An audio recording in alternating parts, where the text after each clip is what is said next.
Okay, here's the 87 Ford E350 Cabriolet van. It's a van in the front and a 1-ton dually bed. The bed is fiberglass, made for over-the-road hauling. A lot of trailer manufacturing companies and horse people had these. It's got two fuel tanks under the bed and one in the back of the bed underneath the toolboxes. We got this truck to use traveling, and it was too heavy for us. We couldn't tow it behind our bus, so we just kind of regrouped and started over. But I was putting the money into it to make the traveling a reality, so I was in the process of fixing a lot of stuff. It's got 12-ply tires on it. I don't know if with the sun you can see. The tires are brand new. Nice Alcoa wheels. I didn't really do anything to polish it up. I was trying to get the mechanics straightened out. It's got the naturally aspirated 7.3 liter engine, the one that preceded the Power Stroke. It originally came with a 6.9. I've replaced all the belts and all of the glow plugs, and let's see, replaced the starter pump, or starter pump, replaced the starter, and one of the batteries, that one was replaced. It's corroded a little bit. It's been sitting for about 18 months. It hasn't been started in 5 months, so I'm gonna see if I can get it started up. Didn't really want to sell it. I was hoping to finish the project, but we are traveling full time, and this is parked at a friend's house, and I'd like to get it out of his way. So we're gonna go start it up and see if it'll start. Even though I replaced the glow plugs, this thing has always, when it's cold, there's somehow air is getting in the fuel line, and it allows the fuel pressure to drain back down within 6 or 8 hours. You have to crank it for a while. So since it was about 20 degrees last night here in the North Carolina mountains, I'm going to go ahead and use some starter fluid on it. It's got 100,432 miles. It just rolled over. The odometer does work. It had about 90,000 miles on it when I bought it, and the interior it was abused for the last few years that the previous owners had it. I've got the door. I do have the door panels. I had them off, so I was working on the window switches and that kind of stuff. The power windows do work occasionally. You just kind of wiggle the cables, so there's some loose connections in there. Inside, this was a neat rig back in the day when it was new. The back seat folds down into a bed, and there's a vinyl alligator that there's a funny story about.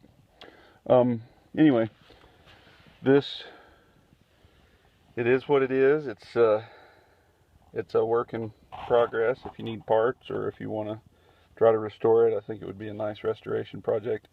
The frame isn't rusted out. Frame's in excellent shape. It just needs some TLC that I don't have the time to give it. So I popped the doghouse cover off on the inside, and that is how I get access.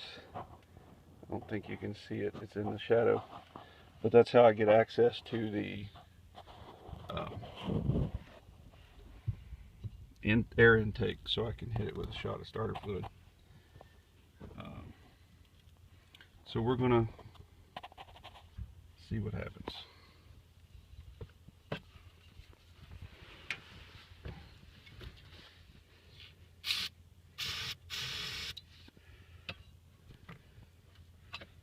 Helps if I have the key in the ignition. It's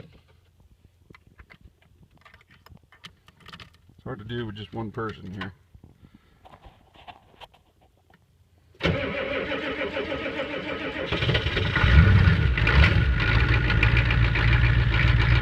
That's not bad. 5 months of state.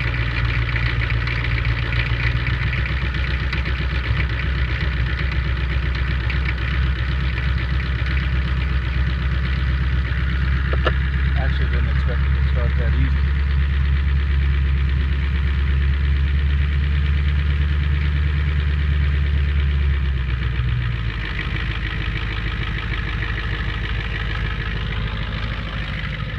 With it idling,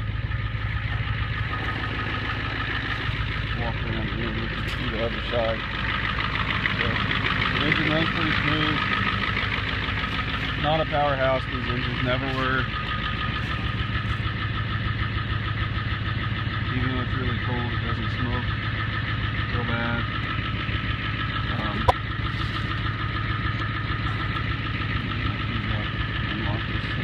Like I said, it's been sitting in a spot for 16 to 18 months, but it has been cranked up regularly and drove a couple of times.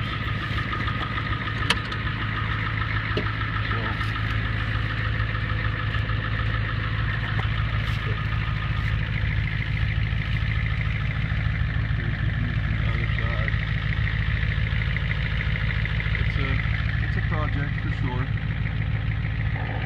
but I thought it would be a fun one. That's why I bought it. Again, we don't have time to do anything with it. The worst rust on the entire truck is where the fiberglass body, you can see the fiberglass shell expanded and contracted at a different rate that the steel van frame did. So all of this original Bondo is falling off. That's really the worst rust on it. There's a little bit of rust down below these doors. And this is cracking again where the fiberglass body is separating. It's just kind of a surface rust issue.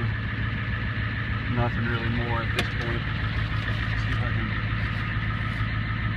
open up the back door here. We've got 3 daughters and they love riding in the back of this thing.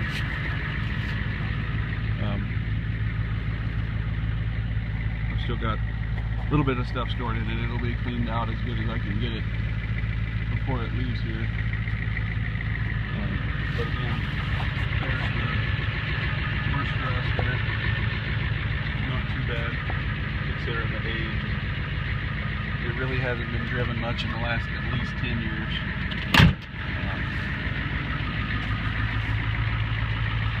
Let's see if the electric door locks work, but again the window switch isn't working, which was common. Do this thing, I could regulate it and get it to come these tires, looking for the brake code. On the other side of the tire. But the tires were purchased right after we bought the truck in 2011. And I'm pretty sure the date code on them is the 46th week of 2010. So the tires are not that old. Again, they're 12 ply tires, front and rear. All the same tire, bought at the same time. Never had a puncture in them, so that's it.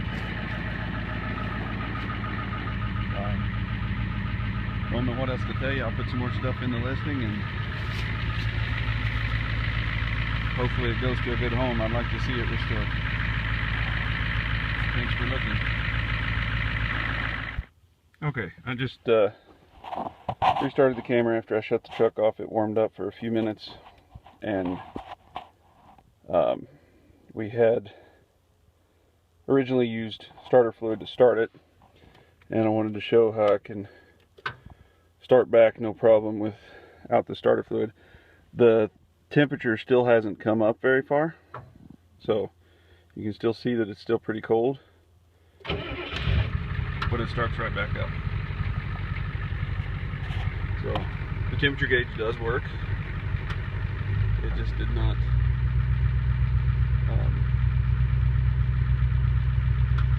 hadn't had time to warm up.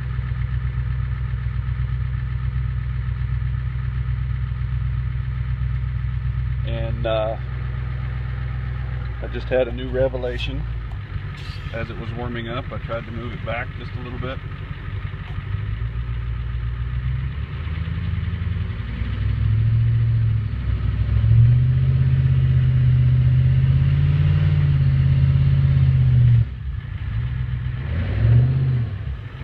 The transmission is slipping just a little, which it didn't before. I don't know if that's from sitting,